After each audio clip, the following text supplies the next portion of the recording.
Salam planter Indonesia. Assalamualaikum warahmatullahi wabarakatuh.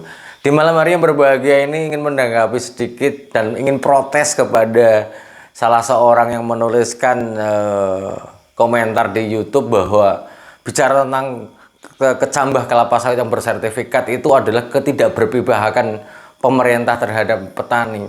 Jawabannya adalah sangat salah sekali. Pada hari ini memang terkendala dalam susah mendapatkan bibit unggul, kemudian ini seperti seolah-olah disetting adalah bagaimana bahwa Anda belum memahaminya.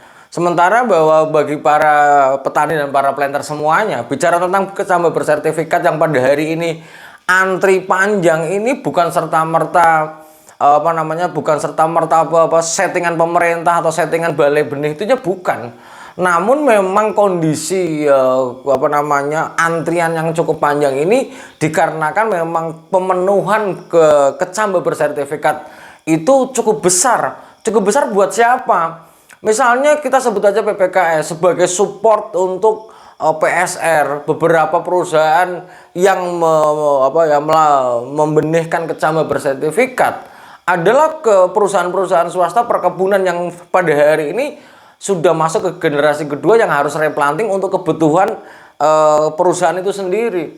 Sehingga sangat salah ketika seolah-olah bahwa kecambah bersertifikat ini susah didapatkan, kemudian disetting sedemikian rupa sehingga untuk mendapatkan kecambah itu adalah sangat susah sekali. Di deskripsi selalu saya tampilkan, setiap ada kesempatan ada yang nanya, Pak Pendi, The Brondol, berapa nomor WA-nya, selalu saya berikan. Dan mengenai menjawab balai benih yang seperti yang Anda inginkan adalah selalu saya sampaikan bahwa The Brondol adalah tidak jualan kecambah, namun akan memberikan nomor resmi, balai resminya, yang ketika Anda semuanya sudah menentukan pilihan varietasnya apa, maka The Brondol akan menunjukkan nomor pemasaran atau agen pemasaran resmi atau outlet resmi dari kecambah yang Anda inginkan. Lah, bicara tentang kecambah bersertifikat ini, salah satu tulisannya yang sangat menyakitkan adalah sebenarnya gini. Kenapa Pak The Brondol itu tersinggung dengan tulisan ini? Karena bahwa beliau bisa menuliskan komentar di YouTube tapi tidak bisa mencari kecambah bersertifikat. Ini adalah sesuatu hal yang aneh. Kalau seandainya menyalahkan balai benihnya adalah sangat tidak fair. Karena bahwa pada hari ini beberapa balai benih bersertifikat ini memang permintaannya cukup besar.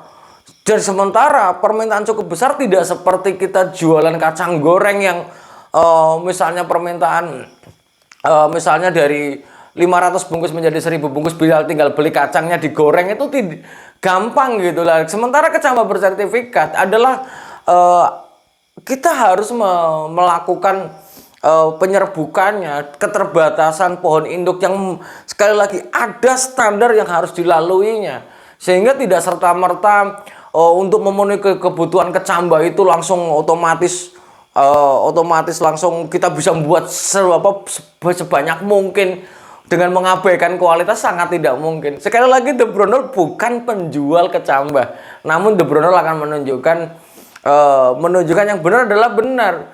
Sehingga ketika ada seorang petani yang marah-marah kemudian dimintai syarat-syaratnya yang tidak masuk akal, semuanya sangat masuk akal. Semuanya sangat masuk akal. Ketika membeli kecambah bersertifikat di balai resminya, kemudian harganya kok mahal banget. Kata siapa mahal banget?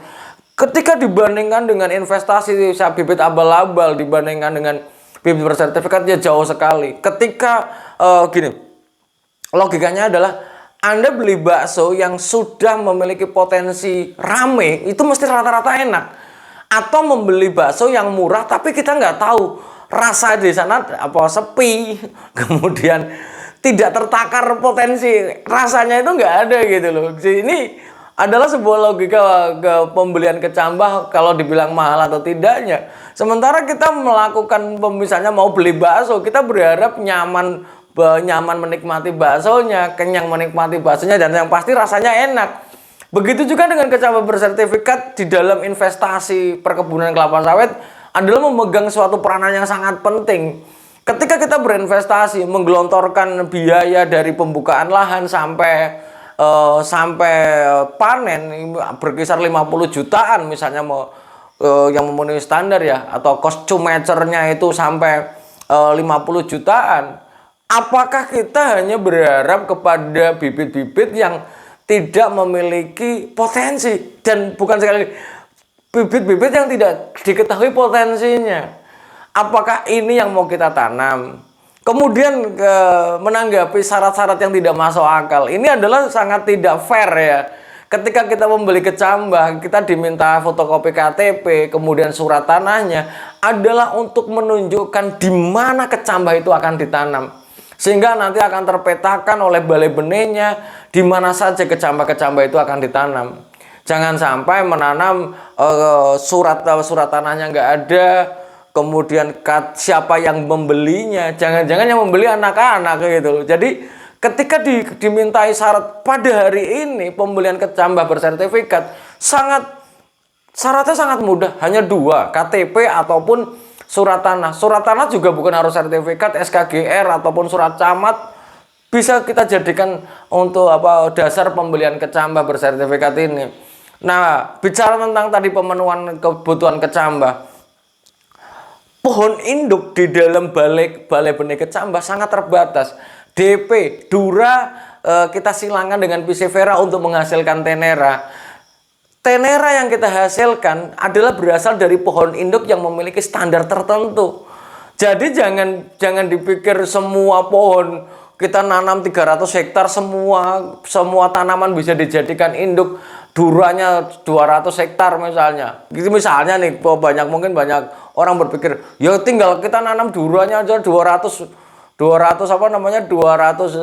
hektar, ditambah tinggal kita ngambil kita serbuki, maka kan produksinya besar. Tidak seperti itu. Ada standar khusus yang harus dipenuhi untuk bisa menghasilkan kecambah bersertifikat. Sekedar informasi, misalnya lahan yang ditanami Piscifera sebagai sebagai penghasil serbuk sarinya, itu kita hanya beberapa saja yang diambil yang memenuhi kriteria. Apalagi Dura yang sehat, sudah terbebas dari penyakit, memiliki bobot yang ada standarnya. Karena bahwa sekali lagi tidak seperti mekanisme penjualan kacang goreng ataupun tempe goreng yang ketika permintaan besar kemudian langsung beli tempe banyak, tepung banyak, tinggal dijual tempe gorengnya. Bukan seperti itu gitu loh. Ini yang harus saya sampaikan kepada para petani dan para planter semuanya, adalah bagaimana pada hari ini adalah mendapatkan kecambah bersertifikat adalah sangat mudah. Syaratnya juga mudah, hanya KTP, surat tanah, hubungi nomor pemasarannya. Perkara menghubungi nomor pemasarannya itu kok susah sekali Pak Pendi. Mereka juga punya keterbatasan. Di dalam hari ini. Berapakah petani kelapa sawit di Indonesia luar biasa banyak yang sudah melek teknologi ingin menggunakan bibit bersertifikat. Jadi permintaan yang banyak ini, sebagai contoh, dulunya ada sebuah perusahaan yang penghasil bibit bersertifikat produksinya hanya 100.000. Itu kadang-kadang sisa produksi kecambahnya. Artinya bahwa permintaan 90.000, kemudian produksinya 100.000, sisa 10.000.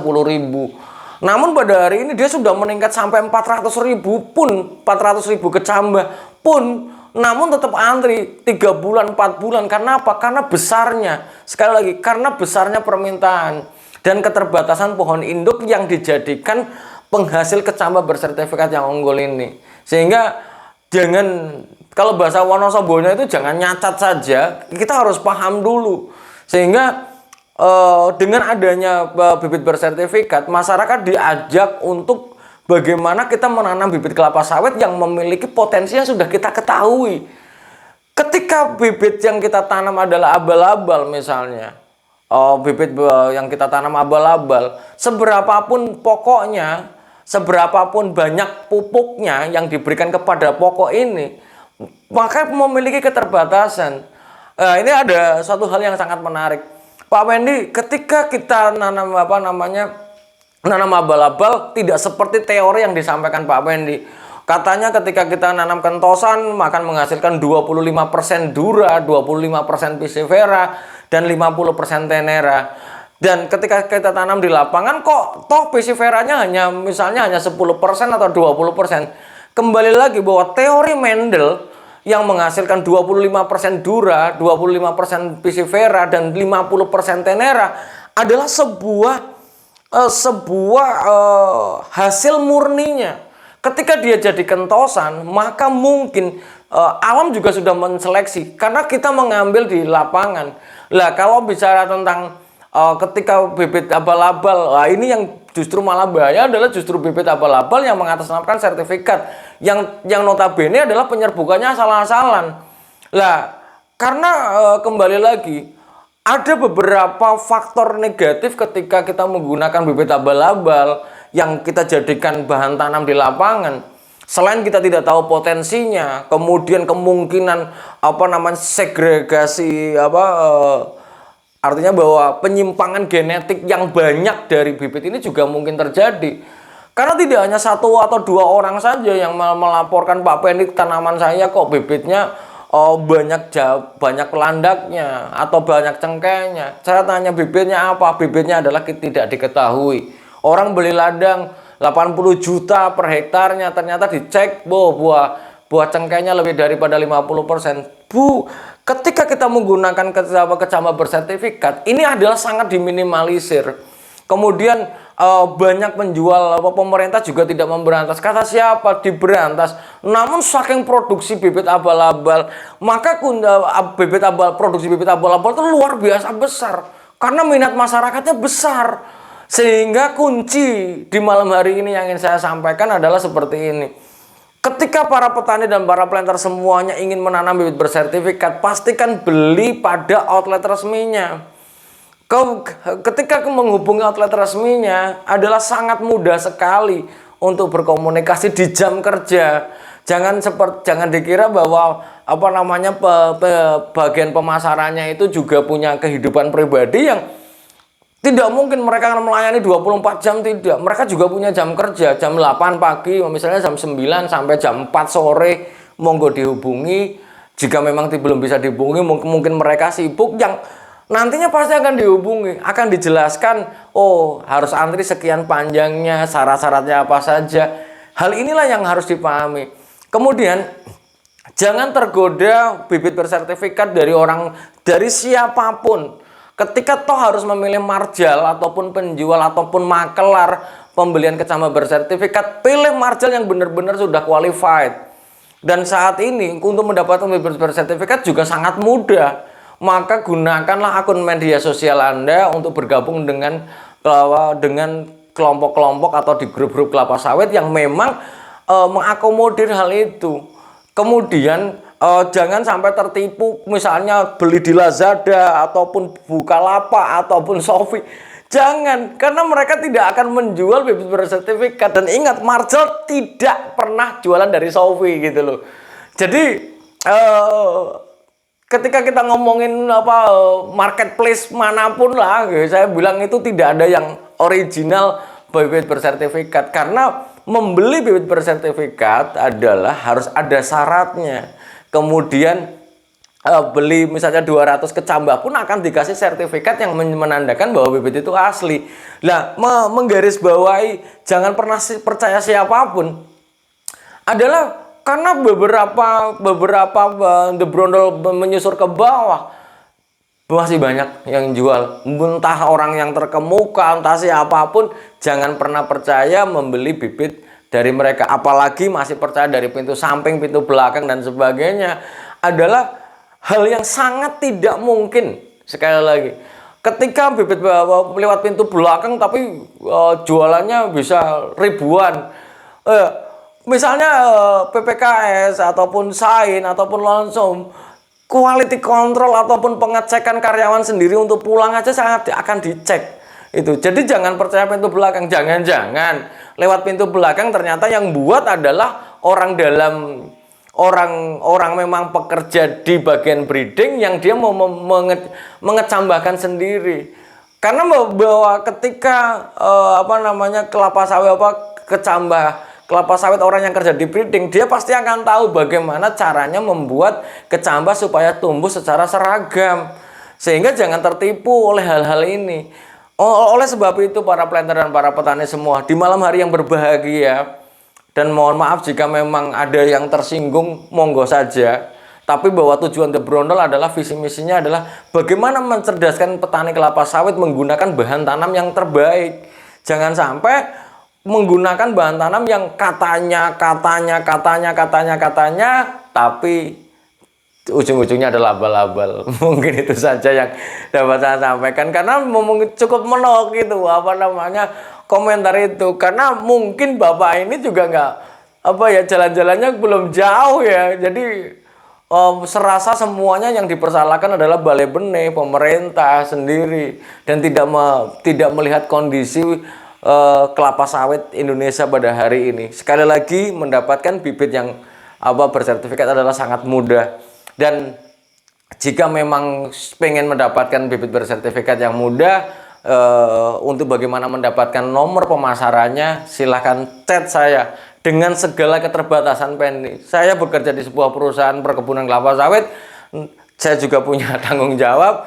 Namun di sisi hidup saya sudah saya abdikan bagi para petani kelapa sawit untuk mendampingi Bapak Ibu semuanya bagaimana bisa berhasil berinvestasi tanaman kelapa sawit.